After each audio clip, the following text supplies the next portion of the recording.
This is Wayvani V, Vani Boy. Shout out to PTV. Auso bana. Asante kwa kuichagua PTV Tanzania. Kwa wa kwanza kutazama video zetu kwa kubonyeza subscribe button nyekundu hapo chini ya screen yako, kisha bonyeza alama ya kengele itakayojitokeza.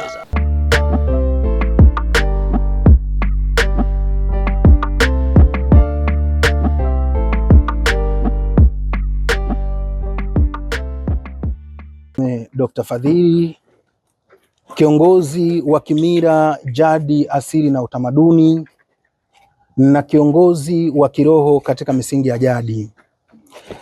Karibuni sana ndugu waandishi wa habari. Siku ya leo ni siku ambayo nimeipendekeza kuweza kuzungumza na dunia juu ya habari ya uwajibikaji. Mara nyingi watu wamekuwa wakijikuta wanapoteza heshima zao kwa sababu ya kutokuwa na majukumu.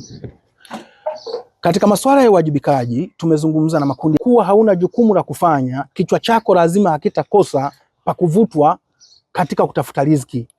Na kwa nini ninasisitiza uwajibikaji? Ninasisitiza uwajibikaji kwa sababu katika huduma ambazo nimekuwa nikizifanya kila siku, nimekuwa nikipokea simu zingine zinanitia huruma. Vijana wengi wakihitaji mafanikio ya mkato. Mnafahamu mafanikio ya mkato? Mafanikio ya mkato ni mtu anakuambia, mfalme tafadhali, mimi ninahitaji kufanikiwa kwa lolote, ninahitaji pesa kwa lolote. Ndugu zangu, vijana wenzangu, hakuna fedha utakayoipata bila majukumu. Hakuna dawa utakayoipata ikubariki kuweza kufikia utajiri bila ya majukumu. Jitahidini sana kujituni katika majukumu ili kuweza kufikia hatua ya tija na ya wewe pia kuwa na kile unachokifanya.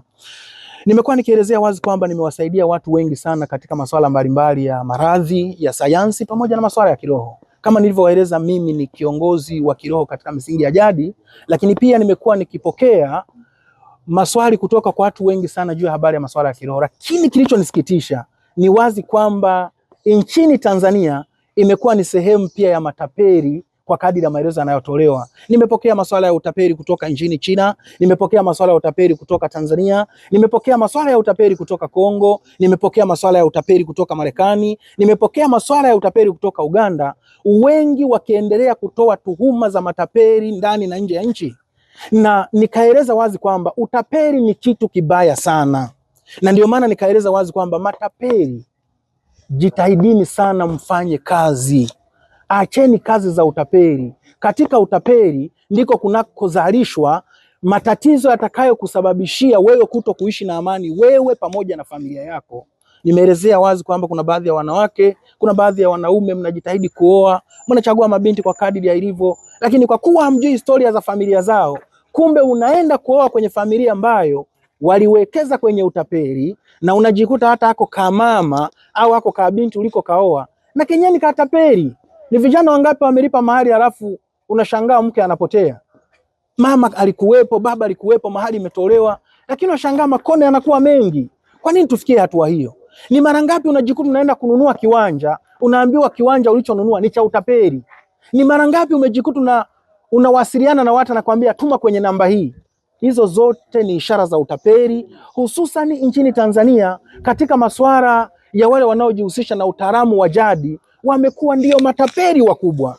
Sasa ndugu zangu, nimeeleza wazi kwamba ni vizuri kujitahidi kujituni katika frequency ya upambanaji ili kila mmoja popote alipo afanye kazi. Majukumu ndiyo nguzo pekee itakayokusaidia kufanikiwa kwa ya kwako. Kama nilivyoweza kueleza, hapa ndipo ofisini kwangu. Na wale ambao unakuta wanaingia kwenye utapeli hata ofisi hawana. Hii ndiyo ofisi yetu na hapa ndiyo Father Gate.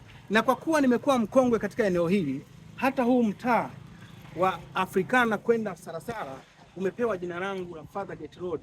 Na kama unatamani kuona, unaweza kuingia kwenye Google, ukiandika utaona wazi kwamba tumepewa mtaa kwa sababu ya mambo makubwa mazuri ambayo tumekuwa tukiyafanya kwenye jamii hii. Okay, ni safari sasa mtazamaji, kama mnavyoona Mfalme Dr. Fadhili anakwenda kuwaonyesha waandishi wa habari ofisi mpya ambayo itatumika kwa ajili ya watu mbalimbali ambao watakuwa wanakuja kwake kwa ajili ya kuhitaji ama kupata tiba.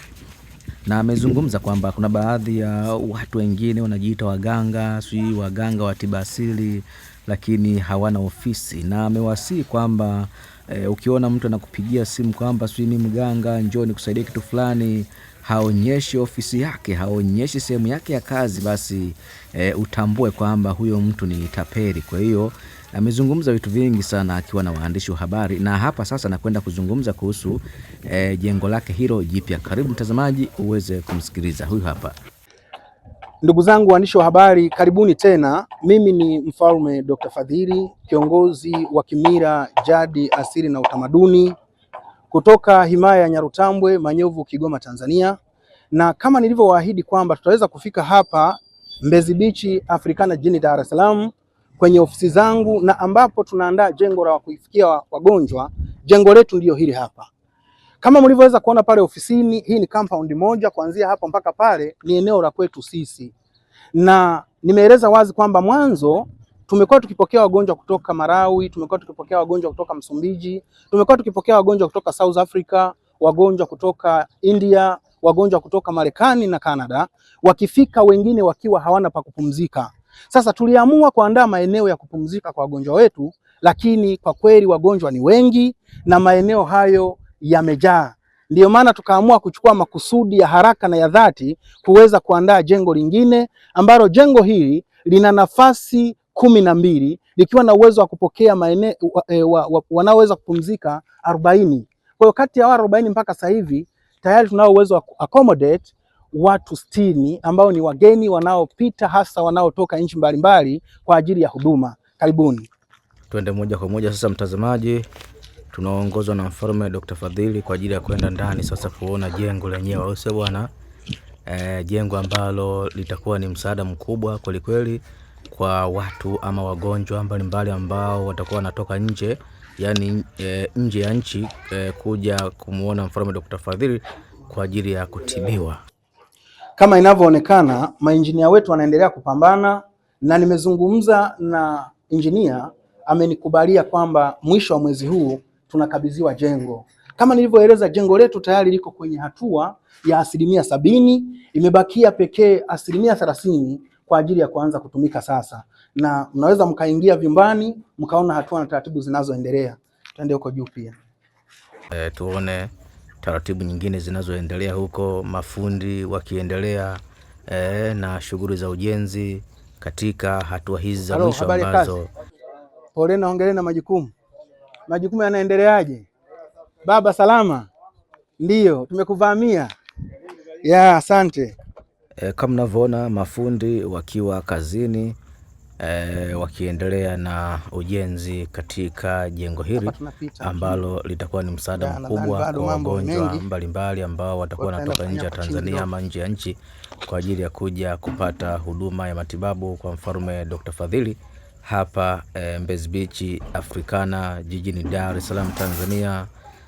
Na imani kabisa umesikiliza alichozungumza tangu mwanzo kwamba kuna baadhi ya watu wanajiita wanatibu, wanahudumia watu, lakini hawana hata ofisi. Kwa hiyo na imani kabisa mpaka hapa umeshapata picha kwamba Mfalme Dr. Fadhili ni nani na anafanya nini katika taifa la Tanzania, au sio bwana? Tunashukuru sana wadau wote wa PTV Tanzania ambao mpo pamoja na sisi katika shughuli zote ambazo huwa tunazifanya, kuanzia interviews na vitu vingine ambavyo huwa tunavifanya kila itwapo leo katika channel yako hii pendwa kabisa PTV Tanzania. Tunashukuru sana kwa kuwa pamoja nasi katika siku hii ya leo. This is Wayvani V Vanny Boy. Shout out to PTV. Auso bana. Asante kwa kuichagua PTV Tanzania. Kwa kwanza kutazama video zetu kwa kubonyeza subscribe button nyekundu hapo chini ya screen yako, kisha bonyeza alama ya kengele itakayojitokeza.